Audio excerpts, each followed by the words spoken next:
তো এখন বাজে ভোর 5টা, ঘুমতে উঠে গেছি। তারপরে জামাটা চেঞ্জ করে নিলাম ফটাকসে। জামা চেঞ্জ করার পরে ঘরে এদিক ওদিক দেখছি, তার মধ্যে লেগেছে প্রচণ্ড খিদে। তারপরে পেয়ে গেছে একটা পাউরুটিটা নিয়ে চলে গেছি রান্নাঘরে গিয়ে পাউরুটিটাকে আজিয়ে কি করব, ডিম টোস্ট করব। তো দেখতে থাকো কিভাবে ডিম টোস্টটা করি। আমি একটু নতুন স্টাইল ট্রাই করি। তো দুটো ডিম ছিল, একটা নিয়ে নিয়েছি, ডিমটাকে ভেঙে নিয়েছি, ভাঙছি ডিম ভাঙা হয়ে গেছে। এইবারে হচ্ছে আমরা কি করব, ডিমটাকে ম্যারিনেট করব, তাই তো। তো চলো বন্ধু, ডিমটাকে ম্যারিনেট করা যাক।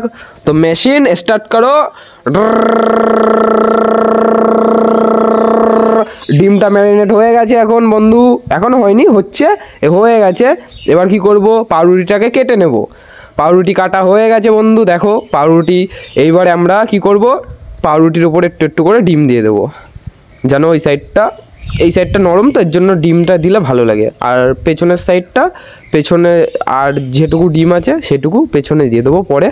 তো আমরা পাউরুটির ওপরে ডিমটাকে ভালোভাবে মাখিয়ে নিচ্ছি। এখন মাখাচ্ছি অনেকক্ষণ ধরে মাখাচ্ছি, ভালোভাবে করতে হবে, এর জন্য খুব তাড়াতাড়ি কাজ করছি, স্পিডে। আর তারপরে আমাদের হয়ে গেছে। তো এখন আমরা পাউরুটিটা ঠিক এমন হবে, তোমরা যদি করো বাড়িতে। আমি পারি না করতে, তাও করেছি, খিদে লেগেছে কি করব। তারপরে চাটু ছিল, চাটুটা নিয়েছি, গ্যাসটা ধরিয়েছি, গ্যাসটা ধরানোর পরে চাটুটা রেখেছি।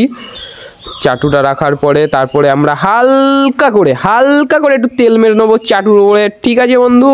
তো চলো একটু তেল মারা যাক, একটু তেল মেরে নেবো। পাউরুটিটাকে একটু সেঁকতে হবে, এর জন্য তেল না দিলেও চলে, কিন্তু আমি ভুল করে দিয়ে ফেলেছিলাম, কোনো ব্যাপার না।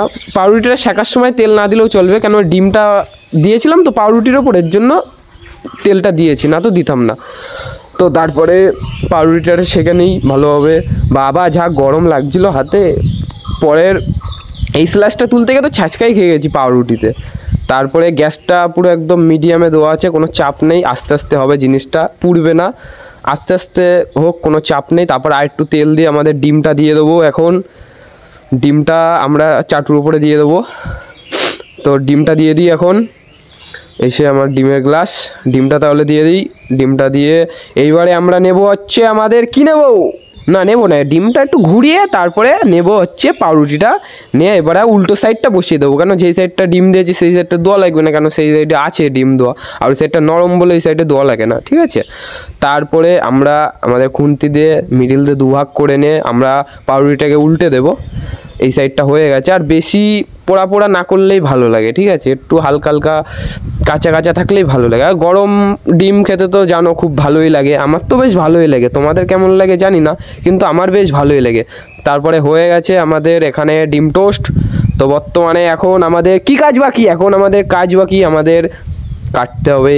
ভাবছিলাম যে কি দেওয়া যায়, তারপরে এক্সট্রা একটু তেল ছিল, সেইগুলো আমি একটু চেপে সাইড করছিলাম, তেলগুলো একটু ঝরে যাচ্ছিলো। তেল বলতে হালকা সামান্য তেল ছিল, জানো তো পাউরুটিতে তেল দিলে টেনে নেয়। তারপরে গ্যাসটা অফ করে দিলাম, চাটুটা ঠিক করে রাখলাম।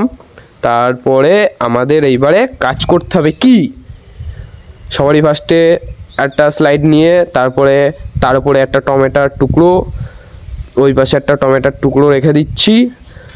আর আমাদের কাটিং করা পেঁয়াজ ছিল, তো ভাবছিলাম দেওয়ার কোনো ইচ্ছা ছিল না, ভাবছি দিয়েই দেখি, কখনো খাইনি এরমভাবে, খেয়ে দেখি কেমন লাগে।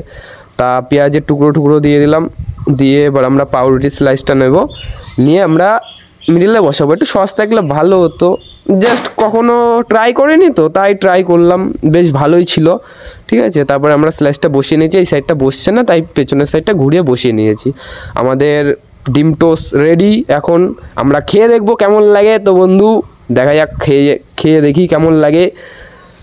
তো খেয়ে কি বলবো, আমি খেয়েছি তো খুবই একটা অসাধারণ, খুব সুন্দর লাগছিলো, শুধু টমেটোটার জন্য একটু কেমন লাগছিলো, কিন্তু তাছাড়া সব ঠিক ছিল, আর কোনো মিস্টেক ছিল না বন্ধু, আর শুধু টমেটোটা দিয়ে।